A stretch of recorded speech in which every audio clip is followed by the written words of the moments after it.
20-year-old home, chances are you have a 20-year-old roof. You're going to have to replace that roof in anywhere from 0 to 10 years. Does that mean it's a crappy house? No, you're just buying a house at the end of that life cycle. So have the proper expectations of what you're buying. We are KNE Realty, a boutique brick and mortar brokerage in Southeast Michigan. This is Kristi Roberts, who has, do you know how many deals you have under your belt? Because I do. I looked at the sales dashboard. Actually, 496. Only from the last 3 years is what's on the dashboard right now. 3 years, so 192. It's 200. It's over 200. It's like 205. Dang. So 205. She's got a little experience, and we're going to read some stuff from Reddit.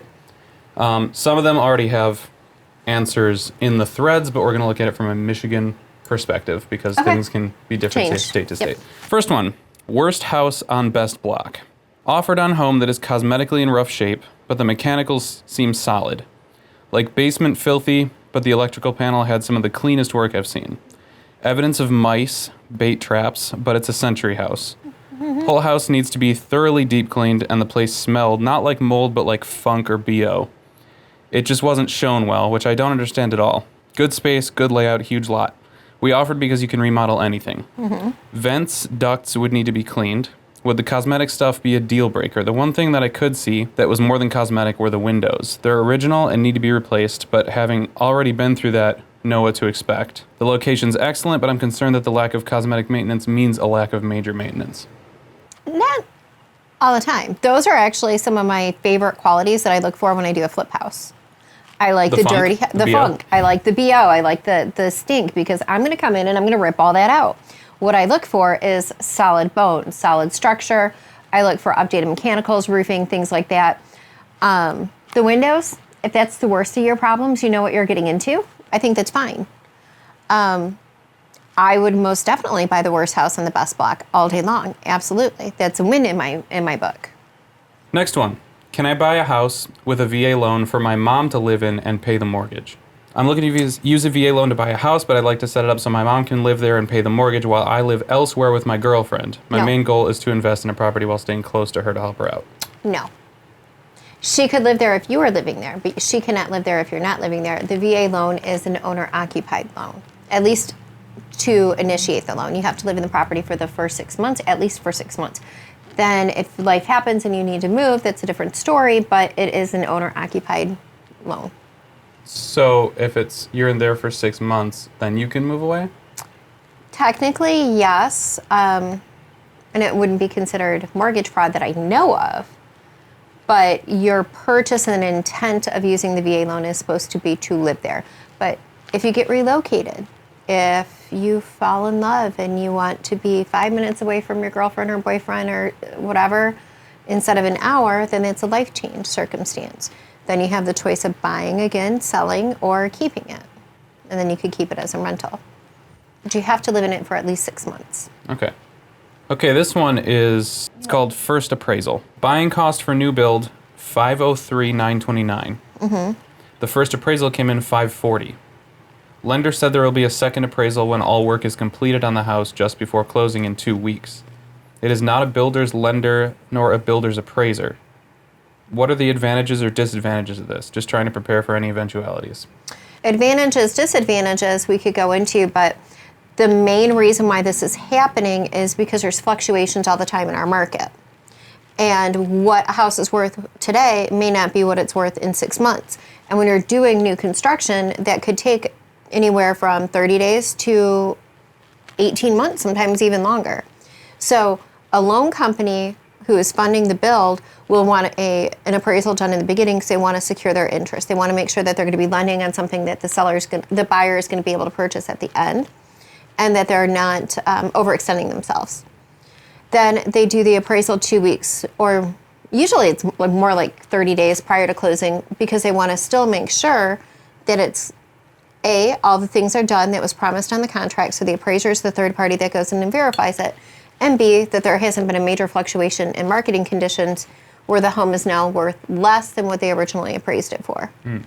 Most often, the home is worth more, the way that the market has been since 2010. Home prices have continuously escalated.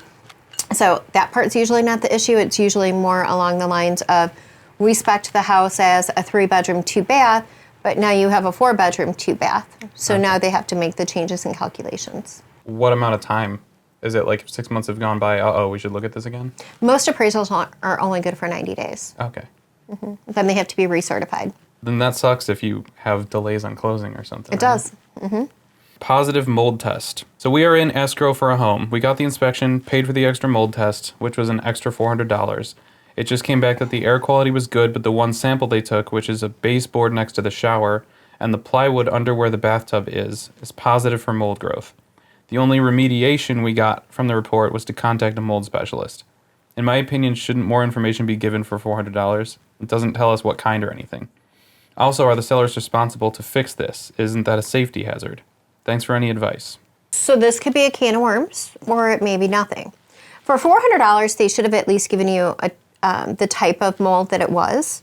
Most of our inspectors charge $150 to do, it's called a tape test, and they'll take a sample, send it in, and then it comes out with all the different mold types. In all the transactions I've done, only a handful of people have ever done a tape test, and out of them, I've never had a toxic mold. Most often, it's non-toxic, more of like, well, I guess it would be harmful to people with allergies, but not like the black scary mold that most people talk about, and that would be my concern. Anytime there is mold, though, I usually have a really in-depth conversation with my clients, like, hey, there's water. Where there's water, there's mold. This is in an area that's high water quality. I would be concerned that the builder didn't use the right drywall and the right materials for a wet source, like a bathroom. So they should have given you more answers to what type of mold. As far as the seller's responsibility, that's something that you should be negotiating with your agent, but it is something that I would address with the sellers. Like, hey, this tested positive, it needs to be remediated. Remediation is usually finding the source of the water, which it's a bathroom, so that would be the source, and then taking that area out, replacing it with new materials, and then trying to divert the moisture into another area, which would be hard to do in a shower, which makes me wonder if they use the wrong type of materials. You said, like, chances are it's not going to kill you, but... It could. I mean, Yeah. there's always that chance, and I would never, ever be the agent that says, oh, don't worry about it, it's just a little mold, throw some bleach on it. Like, that's not me. Anything more than $100 and not get the type of mold seems a little fishy to me. You should know what type of mold. And then once you know the type of mold, then you can do your own investigation to say, is this a big issue? Am I going to walk away from the house? Or is it a bathroom and it's mildew that they didn't clean? Yeah. Do I need to put a bigger vent? Or do I need to get a longer shower curtain? Something. You know, is it something that once it's fixed, you can keep it up and keep your family safe? Okay, last one says, just need to vent. We got in contract not that long ago, and we're kind of speeding through the process. Hired specialists to look at the property, and every single specialist came back with major issues. Purchasing a home is difficult, but reading through stories on here and seeing people's key pictures gives me hope. Anyway, just needed to vent before pulling out of this deal. Thanks. Okay, so what are you considering major issues? Your inspector that you're hiring, their job is to point out deficiencies. Their job is not to pat you on the back saying, good job, this is the perfect house. Their job is to say, hey, this furnace is 15 years old. The average life expectancy is 20 years. Some inspectors will say, hey, this looks like it's in really good shape. It's 15 years old. You might want to start saving for a new one, probably 3 to 5 years down the road. Some inspectors might scare you and say, oh my gosh, every day that you have is a blessing. This is going to croak on you any minute. It's all in the delivery and the expectations that you as a home buyer has. If you are in a 20-year-old home, chances are you have a 20-year-old roof. You're going to have to replace that roof in anywhere from 0 to 10 years. Does that mean it's a crappy house? No, you're just buying a house at the end of that life cycle. So have the proper expectations of what you're buying. And if you want a perfect house, get new construction. And I bet you if you hired an inspector, they're still going to find things wrong with it. That's their job. Well, that'll do it for today. Okay. But the good thing about a condo is you don't have to pay for much else. Like, you don't have to worry about the roof. You don't have to worry about a lot of that other stuff. You don't have to worry about the lawn being mowed. To me, that's worth it. I hate yard work.